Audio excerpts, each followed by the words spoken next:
I just have a quick question. So just for the tone of my presentation. So how many people would consider themselves like technical in the sense like telecom technical? Can you just, okay, so 2-3 people. So I'll try to keep it high level. And if you want to go deeper, I will be here at the break and I'm happy to talk to you guys about that. Really interesting presentations. I've never been to one of these events, but I already see lots of opportunity to work with both of the presenters that were just up. So Invest Ottawa. So how many people know Invest Ottawa? We're the economic development agency for the region. So we do a few things. So we actually have an incubator, lots of really exciting companies, actually quite a few working in your space that you might be interested in. That is all funded by the province of Ontario. And then there's the team that I work in. So we do 2 things. Foreign direct investment, so that's attracting the right types of companies to the region and tech companies. We focus very much on the technology sector. And the second thing we do is try to help the companies that are here grow and prosper in the region. So this slide, we have about 1 million people in the city of Ottawa. When we talk about the Ottawa region, National Capital Region, we include Gatineau, so that brings it to about 1.3 million. We have about 80,000 people working in the industry, in the tech industry here. That does not include the 65 federal labs that we have here in our region. That resource is just massive, about 2,000 tech companies. So the number normally we use is about 1 in 7 is a scientist or an engineer of the working class here in the city. And that's really where we excel. So these are the sectors that we look at when we talk about our tech sector. I'll just go through them really quickly. So health technology, on the industry side, so I'm not talking on the hospital and research side, but on the industry side, we do have a very strong competency around medical devices. So the largest company in the region in healthcare is Abbott. Abbott acquired a semiconductor company called iStat a number of years ago, and they've continued to grow here in the region and manufacture in the region their product line. In the software side of things, so of course Shopify is headquartered here. I don't have to tell that to the people here in Ottawa, but I actually do have to remind people outside of the city that Shopify is headquartered here in Ottawa. IBM Watson, so most people don't realize that Watson was almost completely developed here in Ottawa. The chief architect of Watson sits right over on Riverside at the IBM campus. In terms of getting a little more into the what I'm here to talk to you about, so BlackBerry QNX, Ottawa company, always been an Ottawa company, and their headquarters for autonomous vehicles is here in Ottawa.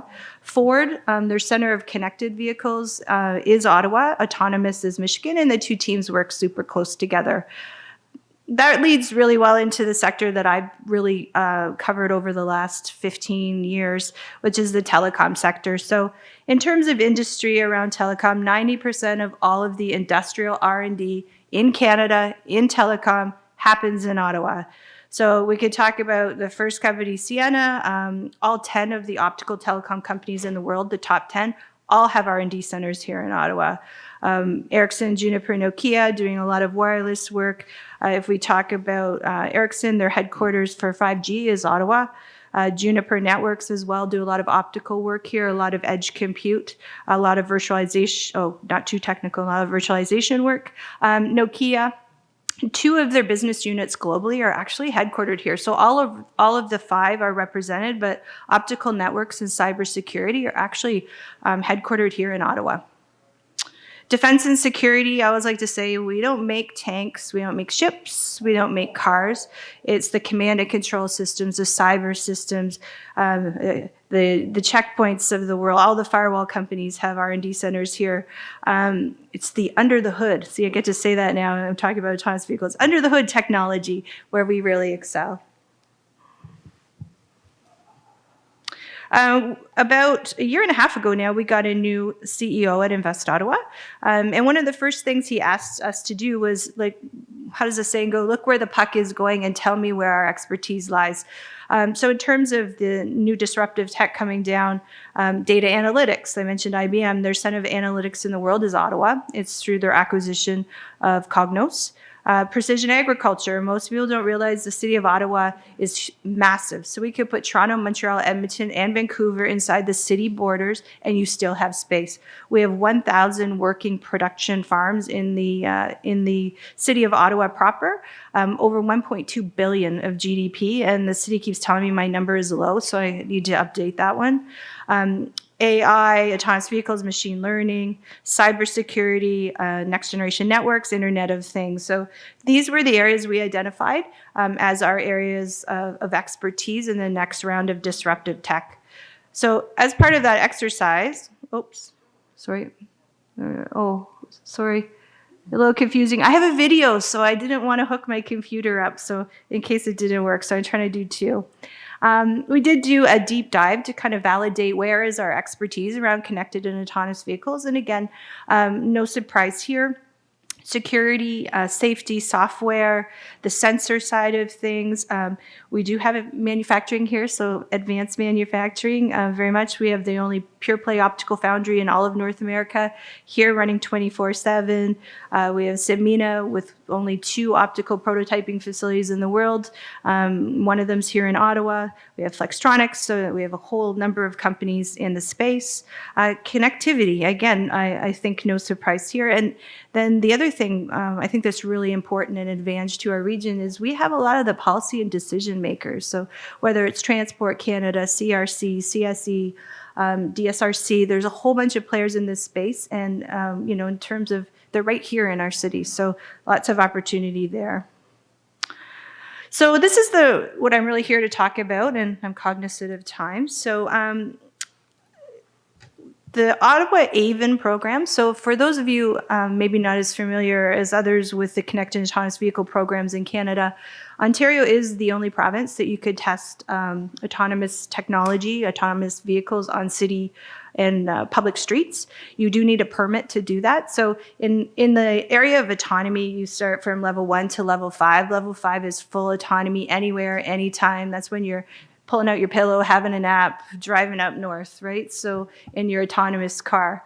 The name of our initiative is actually Ottawa L5, and these are our prime members. So Ontario asked 6 cities in Ontario to identify there's areas of expertise around connected and autonomous vehicles. For Ottawa, it's communications, so V2X. So I'll talk a bit more about that in a second. And then security. So no surprise, Nokia, BlackBerry, QNX, Ericsson, Juniper. And the City of Ottawa, huge supporter. We started almost back at the end of 2016 with the city talking about this type of technology. And they've actually really put their, everything into play for us to be able to work closely with them. So there's smart city councilors. They've passed motions around smart city and connected vehicles. And they are absolutely 100% in line with the effort that I'm working on. We also work closely with our post-secondaries. So as most people in this room know, any given day, there's about 120,000 post-secondary students in our city. About 28, I might have this one wrong, I see some post-secondary guys, 28,000 STEM students. So what that means is 1 in 5 of every STEM student in Canada is sitting right here in this city. And we'd like nothing more to make it maybe 1 in 2. But these are our technology partners. So what that means is people that have given us technology to use on our initiative. And it's all about this. So I feel like I mentioned I used to do foreign direct investment attraction in the Americas. So I would always say, it's not a big deal. You ski. It's awful. We get terrible weather. I can tell the truth. This is absolutely a differentiator for the program I'm working on. We get incredibly cold. We get incredibly hot. We get everything in between. I think I heard from our NRCan gentleman that works with us, we've had 22 inclement incidents so far this year. We've had record snowfalls. We've had freezing rains 5-6 times. These are all really important to test when you're looking at autonomous and connected vehicles. Just because it works in California and Arizona, I can pretty much guarantee it's not going to work here. Other area of focus on our program, of course, data. We all hear things like data is the new currency. In the connected and autonomous vehicle space, it really is an amazing area of focus for us. So, insurers want to understand how do we insure these vehicles when transportation becomes mobile, just the amount of data. Our early estimates are in the petabytes of data in a day from a connected autonomous car. That's just not feasible. So how do we prioritize the data? How do we use the data is absolutely an area of focus for us. unseen objects. So just technologies around pedestrian safety, bicycles, sharp curves. And then again, here's a real area that we excel in as a city. So communications. So when I say V to X, what that term means is vehicle to pedestrian, vehicle to vehicle, vehicle to infrastructure, so city infrastructure in particular, which is where I think it gets interesting for this group of folks, and then of course vehicle to vehicle. So I mentioned that we had started this initiative with the city quite a long time ago. So back in late 2016, we started to work with QNX, and they were one of the very first companies to get a permit for autonomous vehicle testing on public roadways. We were the first municipality in Canada to do live tests with a connected car, well, actually an autonomous car. It was running in autonomous mode to live city infrastructure. So I have a little video that we can show just to give you an idea of what that means. This is why it's so interesting is we have like 1,900 intersections in the city. It's a really big deal to put a piece of technology on a live working traffic light and to talk to an autonomous vehicle.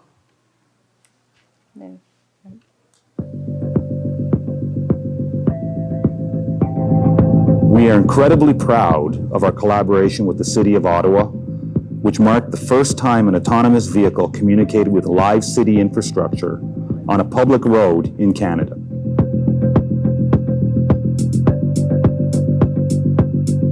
Our collaboration with the City of Ottawa tested V2X communication between our autonomous vehicle and the city's traffic light. V2X technology allows the vehicle to communicate with other vehicles as well as infrastructure.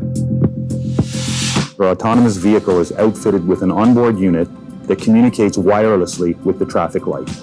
The traffic light is outfitted with a roadside unit device that allows it to relay the traffic light state to approaching cars via DSRC. The changing state of the traffic light from green to yellow to then red is then communicated to the vehicle. This event proved how the public sector can work with technology companies and automakers to enable autonomous vehicle technology and make it safer for everyone.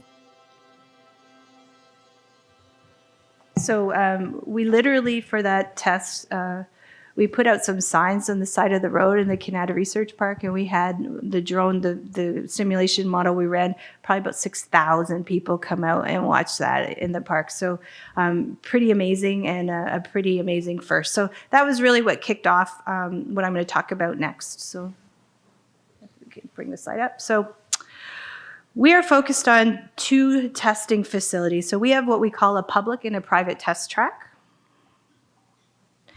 The public test track is located in the Canada Research Park. So if you didn't know this, fun fact, it is the largest research park in all of Canada. It houses anywhere up to 40,000 people. So all kinds of unique use cases. So everything in purple and yellow is what we call phase 1 of our public test track. What that means is the intersections in there's 9, have DSRC on the traffic light. So relaying the status of the traffic light, the car uses that to slow down, not speed up. That would be a real driver. Slow down, stop, make decisions.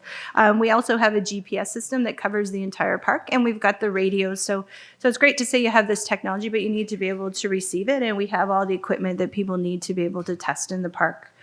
The plan is this spring, we are testing all this technology right now on our private test track.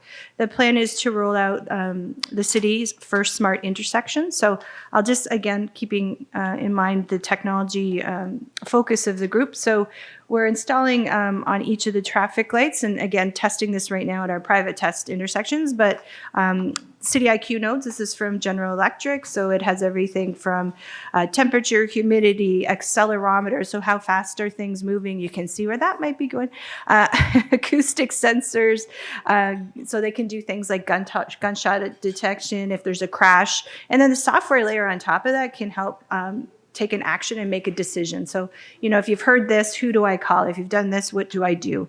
Very interesting. The team that heads those devices is actually out of Montreal, and they came up here and sat with our traffic guys and installed them all and calibrated them all. So just kind of shows you the level of what we're working at and the interest from companies around the world. We installed wind sensors in the private test track now. So again, we had that terrible tornado last year. So wind sensors, the little puck in the bottom on the road is actually a temperature sensor. So it has an algorithm that can help predict black ice, for example. DSRC is already installed. We have a gateway product, so that little blue box. So what that allows us to do is take all the information from all those sensors, and we can transmit that data out in any way the car might want to receive it. So whether it's Wi-Fi, Bluetooth, 4G LTE, and 5G. So this is through Ericsson and Juniper. So this is as close as you're going to get in the entire world to Ericsson's 5G. Everything is pre-commercial and shipping from headquarters. So we're very excited about that. We'll be doing this spring the first transmission of safety data to the autonomous vehicle over 5G. So stay tuned. The other thing I just highlight, I know I'm mentioning a lot of big company names, but really what this is an innovation center. So we really want to work with post-secondary, with startups, with small, medium companies, with innovators to actually showcase their technology. So you'll see those two circles, and it says Living Lab. Three, actually, there's two companies right now in particular that we're testing on the private test track. And when the city is comfortable, we will roll that out into the public test bed. So those companies are actually Smart Cone and SMATS. This is what we're calling our private test track. So this is 1,866 acres of completely fenced and gated property. It's located at, on the one side, you'll see Greenbank Road. Over here on the east side, that's actually Woodruff, and the top is Hunt Club. The bottom of the property is actually Fallowfield. So I didn't really understand what an acre was until I went out to the site. It's physically massive. So it's just a real jewel that we have here in our city. Everything in red is what we call our private test track phase 1. So we also have a building on the site that we're fitting up. We're in the process right now of fitting up. It has common space. It has private offices. It has an indoor garage in areas for companies to work and store cars. And there is actually some empty space in there as well for select companies that are interested in what we're doing. We have our first tenant, actually a company called Provectus Robotics out there. And so they work on autonomous defense vehicles. I'm going to talk just a second about the circled area. And again, for all you developers in particular in the room, what we've done is, this is with the City of Ottawa, we fit up what we call a suburban zone. So we started this in September. I would say we're 90% complete. We're just now fitting up the communication infrastructure, but everything you see on this slide is there. So we have two intersections, a 4-way intersection and a 3-way. Both of those have been fit up with that smart intersection and all of those sensors that I mentioned. They're also designed with two control boxes. So one that the city can bring the lights on live, and the second one is fit up with lots of power and network where we can plug in numerous devices and try things and try different software on the lights. So very much set up in the idea of the living lab area. There's a pedestrian crossing. There's a parking area with all different kinds of parking scenarios. There's a one-way street with a 2-lane bike lane. Very complicated for the connected autonomous vehicle. 4-way stops, 3-way stops. We've got a speed bump, which maybe we need some holes. It's kind of a disaster out there right now on our roadways, but all of this is in place, and we're hoping in the spring to look at things like level rail crossings, so lots of great use cases for our city and safety around that, and school zone and traffic circle. If I leave you with one takeaway today, it would be, and again, I know this is the technical drawing, but if you kind of think of what we've done, we didn't do this the easiest way. Everything we've designed is on private spectrum, so we have no service provider. It doesn't mean they can't go out there and do lots of testing and work, but the core infrastructure that we have available for people to use and test on is all on private spectrum. So we had to work with the federal government to get licenses for all of that. But what it means is we're not limited. This network is completely designed to put thousands of nodes, thousands of IoT devices. We have our own fiber network that's from the farm back to the research network. So things around big data, like I said, streaming data from the car into the cloud. Not many people are doing that. Petabytes of data. First of all, the networks can't really handle them, traditional ones, and second of all, the cost. So what we've designed is a really unique infrastructure. So out on the farm, this is Nokia's 5G. So again, the closest in the world that you will get to Nokia's 5G, shipping the radios and the radio heads from headquarters. Right now, the last 90% is just the power actually went on the power went on the tower. The power went on the tower yesterday, and then this week we'll be putting on all of the equipment and hoping for a launch in the next few weeks. Just to give you an idea of the scope and what, again, back to the key takeaway, that communication infrastructure can be used by multiple sectors and multiple people for multiple things, right? So we're having numerous companies ask us, can they fly low-flying drones? So again, coming out to, how you're looking at developments in the future, these things are coming. Right, like these low-flying drones with parcels and delivering other things, people are testing them all over the place. And this is probably the second largest group of folks that we're having. So, organizations like Transport Canada, not only do they need to regulate those DSRC devices, the LiDAR systems that are going on cars, the radar systems, the infrared, these low-flying drones also fall under their mandate. And we have Nav Canada here as well. So they want to come and use our infrastructure to test their drones. We've had some OEMs ask us for high-speed loops. That area in yellow is actually a completely paved area. So the opportunity to add that is just limited by cash. So if somebody wants to sponsor a high-speed loop, we'd sure like to have one. And then, of course, there are working farms on the site, right? So this is an old research farm. Hasn't really been used much since the 80s, but there are farmlands that are farmed. And so the opportunity to do work on precision agriculture and automated, automated tractors and, those sorts of services and drones spraying plants with pesticide. This is absolutely a perfect place to work on some of that. I just put a few pictures in here just to give you guys an idea of the property. So everything's been done to spec from MTO. This is just the fantastic folks at Traffic installing these sensors. I'm sure they were sitting there going, what the heck are we doing out here in the middle of nowhere? And I don't know how to get this little network cable on my traffic light, but they were amazing. And I do think there's a unique opportunity for us to lead with other cities as they start to look at this type of infrastructure.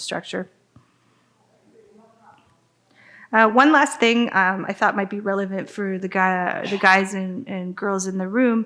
One of the things we're seeing the most interest from with our V2X infrastructure. So, the Fords and the GMs of the world, they're interested, but these guys really seem to be pushing the envelope. So these are what we call the last mile shuttle buses. So I know there's been a lot of announcements in Ottawa over the last few years that a lot of developments are interested in these point-to-point autonomous shuttles and moving people. They're all electric, they're green. If you look at these and then you look outside and then you look back at these. Okay, so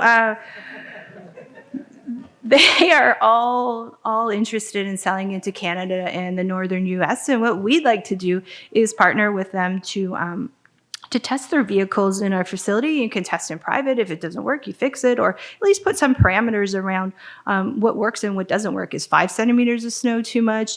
Is minus 26 too much for your sensors? Most of them have only tested to minus 20. So we've made our first partnership. So this company is out of the UK. They're just a fantastic, fantastic company. Very, very much want to start selling into Canada and northern US, but they want to make sure they're safe. And if they're not, they're going to say, we only operate in 3 seasons, and maybe it's going to work amazing in 4, but we're going to test it. We're going to actually do the first security audit that I know of for this vehicle and the infrastructure that it uses to do its point-to-point movement. It's just an amazing opportunity. We're so excited. One of the reasons I kept stepping out of the room is this stuff is so cutting edge. Just trying to move this technology into Canada is ridiculous. So that's where it's at the border, right? So we have to do all this special paperwork. It's autonomous. It's not a real, it's not traditional road safety. So we're really learning as we do this work, but I'm really excited. It should be here like tomorrow or at the latest Saturday. So we'll have our first one, and then we're expecting 2 more. But in terms of developments and development sites, these guys are already selling commercially into Australia. They've got deployments in the Middle East, but these fit about 4 people. And again, IBM Watson is the customer interface, so the vehicle can tell you, this development was done by Ellis Don. It is a platinum, lead platinum. It can tell you whatever you want to know. You're driving down in here. This is building C. It is right. So it can tell you where you're going. It has an app. You can call it, right? So lots and lots of applications for private developments. I think that was all I had on here. And that was it for me.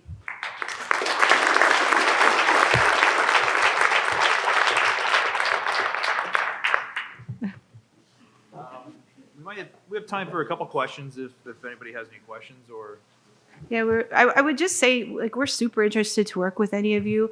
Right now, we're developing the business model and understanding what people want from the site. So now is the time, if you're interested in using the site, to step up. I just have one question. Is there any company working right now on autonomous snow clearing vehicles? Well, you know what? I got you. Well, yes. So we actually are hosting, well, this is kind of silly, but we are hosting an autonomous vehicle snowplowing competition in May. So there'll be, I know, right? Better planning next year, but we'll be using sand. But even the city, right? Like, if you've got some ideas and some technology, they love to talk about this stuff. It's the perfect place. And I need some snow plowing, right? So we currently, we work with the NCC on snow plow, and I have to tell them each week, like, don't plow this road because sometimes you don't want it plowed, or salt this one. So we would love to work on that. So if you have something. It's more like a want, especially with this winter. Me too. The need is there. It's just like, I guess that someone, either on Carlton or somewhere else, like maybe they'll. Yeah, we love to. And all jokes aside, we really are hosting that competition. So it'll be quite interesting to see what they come up with. But yeah, like if you think smart city, like all of this infrastructure is going to talk to everything, right? And, in terms of, certifying all this infrastructure, I think that for Ottawa, we have a great opportunity to lead the country in that area. And Transport Canada ultimately will be the group that will need to certify a lot of that smart city infrastructure and the autonomous vehicle infrastructure.